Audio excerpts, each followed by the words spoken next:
Welcome to খেলার বাণী। আগে কিন্তু চলে এসেছি কিছু আলোচনা করতে। সেটা হলো ডার্বি কেন ক্যান্সেল হলো। একটাই কারণ, সেটা হচ্ছে কলকাতা পুলিশ আর দুরান কমিটির মধ্যে বৈঠক হয়। সেই বৈঠকে কিন্তু সিদ্ধান্ত নেওয়া হয় যে কলকাতা ডার্বি, যেটা আগামীকাল হবার কথা ছিল 18ই আগস্ট সন্ধ্যা 7টা দিয়ে, সেটা কিন্তু ক্যান্সেল হয়ে গেছে। তোমরা কিন্তু যারা যারা টিকিট কেটেছিলে তারা কিন্তু রিফান্ড পাবে। দুরান কমিটির পক্ষ থেকে কিন্তু জানিয়ে দেওয়া হবে কবে রিফান্ড দেবে, কি দেবে, সব কিন্তু দুদিনের ওরা টাইম চেয়েছে, দুদিনের মধ্যে কিন্তু জানিয়ে দেবে। এবার আসল কথায় আসি, বন্ধ কেন হলো। মোহনবাগান ও ইস্টবেঙ্গল সমর্থকেরা এখন যেটা চলছে আরজিকর, সেইটাকে নিয়ে কিন্তু একটা টিফো বানাতে চেয়েছিল বা বলেছিল বানাবো। সব সোশ্যাল মিডিয়া প্ল্যাটফর্মে কিন্তু এটা ঘুরছিল। একটাই কথা, সেটা হলো জাস্টিস চাই, মানে বিচার চাই। সেটার জন্যেই কিন্তু বিচারের করে বিচারটা চেয়েই কিন্তু সেটাকেই লক্ষ্য করে কিন্তু একটা টিফো বানাতে বানাতে চেয়েছিল বা বানিয়ে ফেলেছিল। সেটা কিন্তু কলকাতা পুলিশের তরফ থেকে সেটা কিন্তু ভালো চোখে নেওয়া হয়নি। ওই কারণে কিন্তু, বা বিধাননগর পুলিশের তরফ থেকে কিন্তু ভালো চোখে নেওয়া হয়নি। ওই কারণে কিন্তু জিনিসটাকে বানচাল করে দিল, পুরো পুরো বন্ধ করে দিল। আর খেলা চলে গেল টোটাল জামশেদপুর, শিলং, এসব জায়গায় কিন্তু খেলাটা চলে গেল। কিছু আর বলার নেই, কারণ বাংলার ফুটবলটাকে শেষ করে দিল একদম পুরো। কারণ বাঙালির ইমোশন যেটা ডার্বি, সেটাই কিন্তু একটা ক্যান্সেল করে দিল নিজেদের কারণে। কারণ দু দলের সমর্থকরা কিন্তু মুখিয়ে ছিল এই ডার্বি দেখার জন্যে। কেউ কেউ যখন অফলাইন টিকিট দেয়, যখন অনলাইন টিকিট 2 মিনিটে শেষ হয়ে গেছে, তখন কিন্তু অফলাইন টিকিটের জন্য কিন্তু যে আগামীকাল যে অফলাইন টিকিট দিয়েছিল, সেই টিকিটের জন্য কিন্তু লোকে গত পরশু দিন কিন্তু সেই রাত থেকে কিন্তু লোকে লাইন দিয়ে দাঁড়িয়েছিল টিকিটের জন্য ইস্টবেঙ্গল ও মোহনবাগান মাঠে। তোমরা দেখেইছিলে ছবি।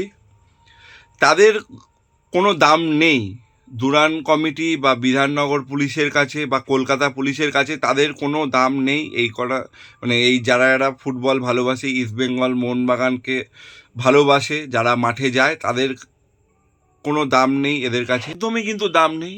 আর এই কারণেই কিন্তু ডার্বিটা বানচাল হয়ে গেল।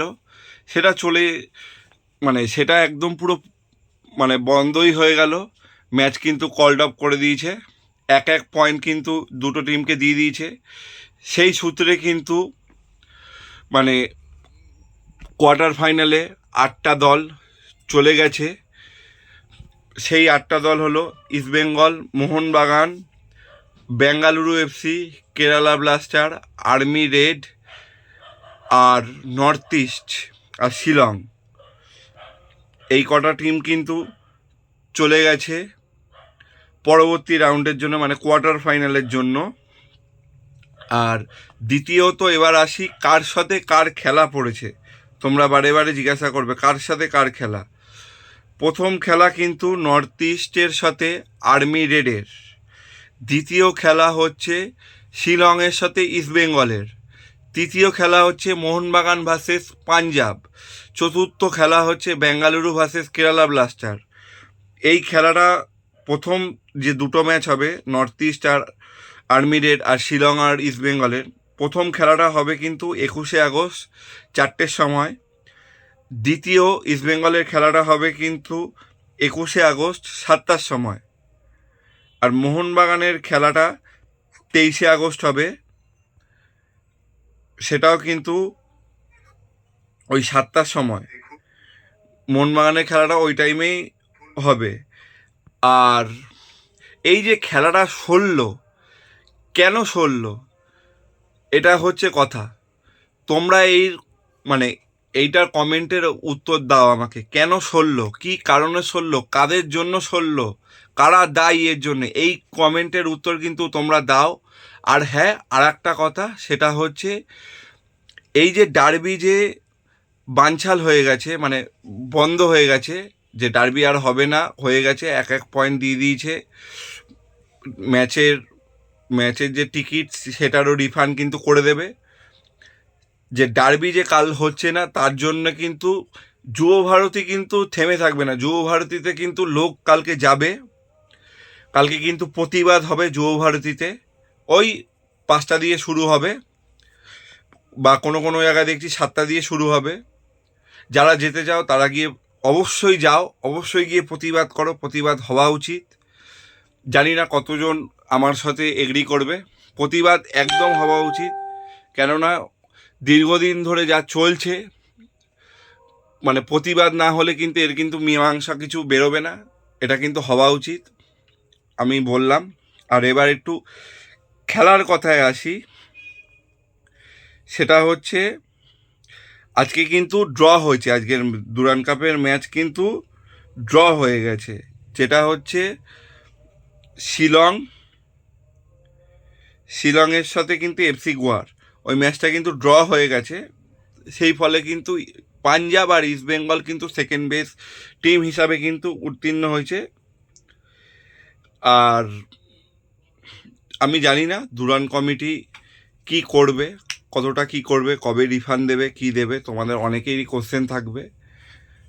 আর সত্যি বলছি, মানে বিচারটা হওয়া চাই। আর জিকর নিয়ে যেই ঘটনা ঘটেছে, যার কারণে ফুটবল সেটা কিন্তু বন্ধ হয়ে গেল, সেটা কিন্তু অবশ্যই করে চাই, নাহলে কিন্তু আরও বড় কিন্তু অনেক কিছু হতে পারে।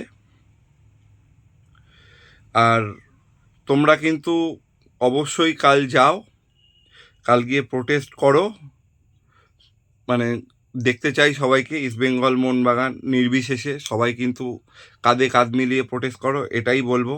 অনেক কিছু বলে ফেললাম তোমাদের। তাহলে চলো, ভিডিওটা ভালো লাগলে লাইক করো, শেয়ার করো, কমেন্ট করো, তোমাদের কি মতামত সেটা কমেন্টে আমাকে জানাও। তাহলে চলো, এখনের জন্য টাটা, দেখা হচ্ছে পরবর্তী ভিডিওতে। আর হ্যাঁ, অবশ্যই অবশ্যই চ্যানেলটাকে সাবস্ক্রাইব করো, আমি কিন্তু আপডেট দিতে থাকবো। কালকে হয়তো আমিও যাব, আমি কিন্তু আপডেট দেবো। তাহলে চলো, এখনের জন্য টাটা, দেখা হচ্ছে পরবর্তী ভিডিওতে। তখন সবাই ভালো থাকবে, সুস্থ থাকবে।